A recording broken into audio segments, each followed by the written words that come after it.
Jérémy Lorca, bonjour. Bonjour. Un grand merci d'avoir accepté l'invitation de la Frégale culturelle. Merci à vous. On est trop content de vous recevoir sur le site. C'est vos premiers pas en littérature. Le mot est un peu pompeux. Moi, je serais plus, j'ai envie de dire qu'on est dans une comédie plutôt sympathique. C'est des chroniques, même si c'est un roman, mais moi j'ai lu comme des chroniques. Votre roman s'appelle Chercher le garçon aux éditions Le Cherche Midi avec une couverture juste excellente, trop jolie. Qui vous l'a faite la couverture? Alors en fait l'histoire de cette couverture c'est que en fait au Cherche Midi on m'avait proposé une couve pour le roman qui était chouette mais voilà, qui m'a pas non plus, je me suis pas dit c'est génial on a le truc et en fait je suis allé voilà, dans une soirée d'un magazine et j'ai rencontré un illustrateur pardon. Et j'ai vu son travail, et en fait il avait fait des flyers de soirée pour, voilà, justement pour la soirée, pour le magazine dans lequel j'étais. Et du coup j'ai dit écoute ce flyer est super, et il m'a dit écoute si tu le veux, voilà, utilise-le pour la couverture. Donc j'ai pu choisir finalement, et Cherche Midi m'a laissé faire, donc je suis très content. Ouais. Il a beaucoup de talent, il s'appelle Marc-Antoine Coulon, il a beaucoup de talent. Jusqu'à la typo, la manière dont c'est écrit, parce que c'est quand même particulier. Ouais, non, jusqu'à la typo, exactement. Ouais, c'est chouette. Alors, comment est né ce premier roman? À un moment donné, comment c'est venu chez vous? Alors, moi en fait j'ai commencé à écrire parce que j'ai eu un gros chagrin d'amour, et un jour j'ai allumé la télé, j'étais un peu mal en point, et du coup j'ai regardé une pièce de théâtre qui m'a vachement monté le moral. Et ça m'a beaucoup fait réfléchir et du coup je me suis dit bon bah si tu peux remonter le moral à des gens, donc j'ai commencé à écrire ma première pièce et comme j'y ai pris goût, du coup j'ai eu envie d'écrire ça, c'était un peu...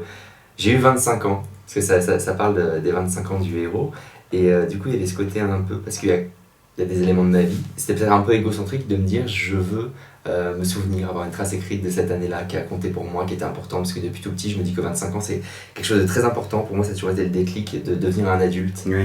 C'est vraiment pour moi, il y a des gens pour lesquels c'est 30 ans, pour moi c'était 25. Vraiment c'était, ça y est, tu dois avoir un job, tu dois être installé en couple, etc. Ça, et puis c'est vraiment accepter de grandir, même si on n'a pas vraiment envie quoi. Non, c'est dire adieu aux Converse. On sent qu'on est poussé. De là à passer à l'écriture, quel a été le déclic? J'ai commencé... Le chagrin d'amour? Non, le chagrin... Non. En fait, le truc est que j'observe un peu et parfois, quand j'ai des idées, je note, je commence à créer d'abord des répliques.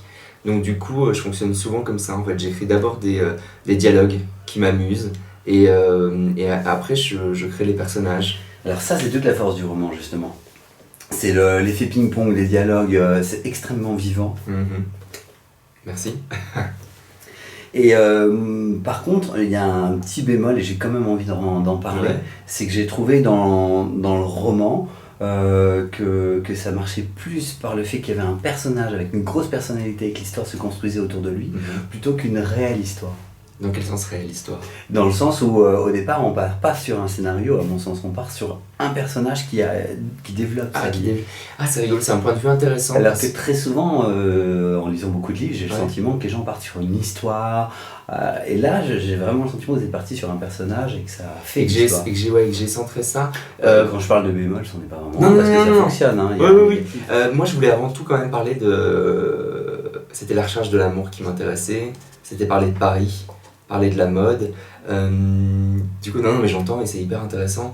En fait moi j'avais construit ce livre, je voulais partir de caricatures un peu, c'est-à-dire qu'au début c'est un peu superficiel, quand on lit les 2-3 premiers chapitres on peut se dire bon ok, c'est peut-être un peu rigolo ou un peu frais, mais bon ça va pas très loin dans le sens bon ok les fringues, le champagne, Paris, les soirées et les coups d'un soir très bien, et je voulais justement casser un peu tout ça au fur et à mesure et puis faire tomber un peu l'armure de ce personnage, voilà, gay, extraverti, qui a de l'argent. Ça c'est totalement réussi parce qu'après on passe de ces... enfin bref, on vit ces désillusions, je patauge un peu, je vais le refaire. On vit vraiment ces désillusions alors qu'au départ effectivement il y a beaucoup de vernis. Ouais c'est ça, c'est que ça reste un peu en surface. Et j'espère que c'est agréable à lire. Pardon, moi aussi je vais le refaire. Donc on reste un peu en surface, j'espère que c'est agréable à lire au début, mais et après seulement, voilà, il se passe plus d'intériorité, etc.